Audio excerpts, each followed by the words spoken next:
everyone, this is Dawn, and today we continue our retreat, which began weeks and weeks ago. And if you'd like, you could go back to the beginning, or you could just join us at this point. And so, there we have it. So this week, we're going to continue using the idea of a photo album. We began our whole retreat by talking about the photo album of our own life and asking the Lord to help walk through those images that we remembered, and the good and the bad and the ugly. Then last week we asked Jesus to begin to show us the photo album of his own life, especially the very beginning. And this week we continue our journey by asking the Lord to continue to show us the photo album of his own life, so that we may continue to grow deeper in love with Christ. And so we talked about the very beginning last week, and this week we're going to think about, ask the Lord to show us images of the time that led up into the incarnation. And so it's sort of like the time during the Old Testament. And so maybe, not maybe, but as you continue this retreat, you want to ask God to show you images of early human history that are in God's photo album. And so maybe God shows you an image of the very old Sarah, who has just been told that she's going to have a baby, and she's laughing hysterically, and so maybe that's the image and that you pray with.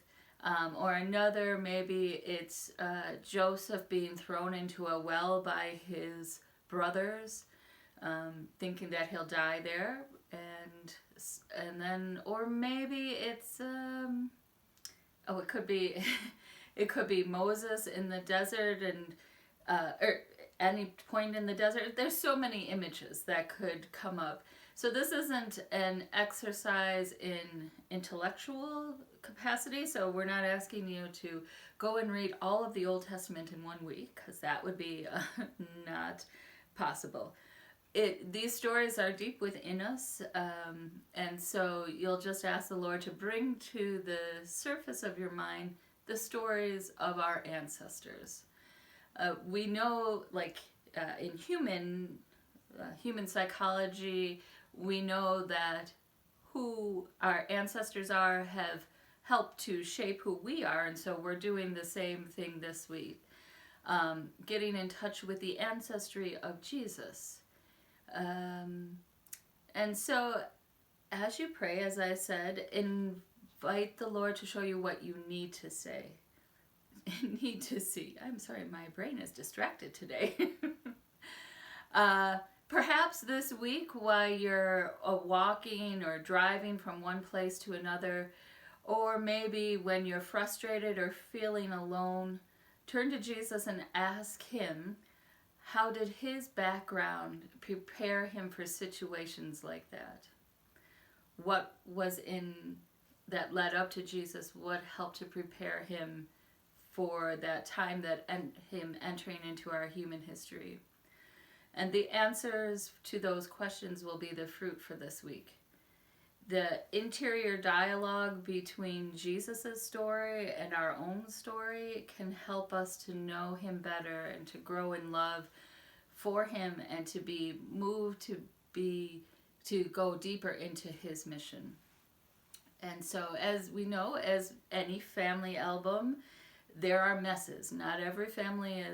No family is picture perfect. And we don't have the perfect family, and neither was our human ancestry.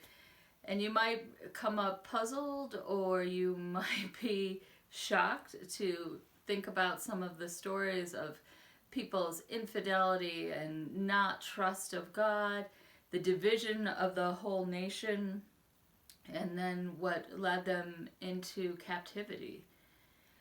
Be willing not to focus just on the pretty pieces, but to see the whole picture, just like in our own lives.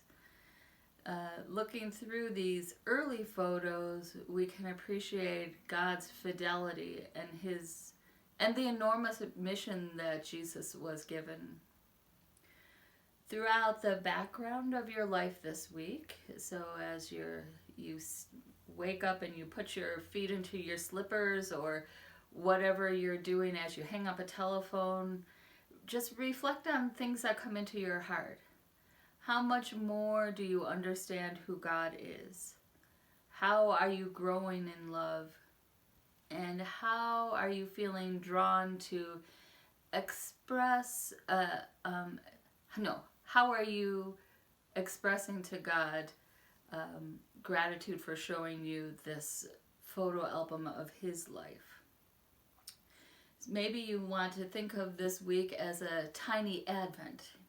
You know, in December, as we lead up to Christmas, the church spends a lot of time looking at our ancestries and what led to Jesus entering into our human history. And so as you look at the pictures in the photo album, maybe you can hear the ancient people singing, "How long, O Lord?" And maybe you hear yourself echoing it by saying, "Come, Lord Jesus."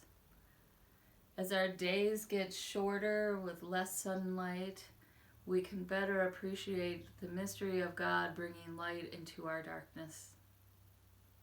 Have a good week.